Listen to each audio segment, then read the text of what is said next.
In this video, I'm going to show you how to use the new feature that Instagram has in the latest update. First, open your Instagram account and click on Create a new story. Then select a photo and then go to the stickers menu next to the text menu in the upper part of the screen and click on Frames. Now all you have to do is select a photo from your gallery and it will appear like this.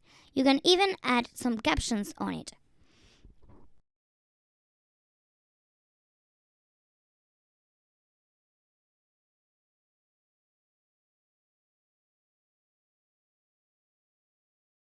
Then click on Upload the story,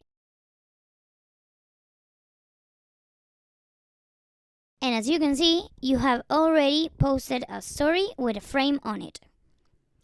It's as simple as that. If you like the video, please like, share and subscribe for more tutorials. See you on the next one.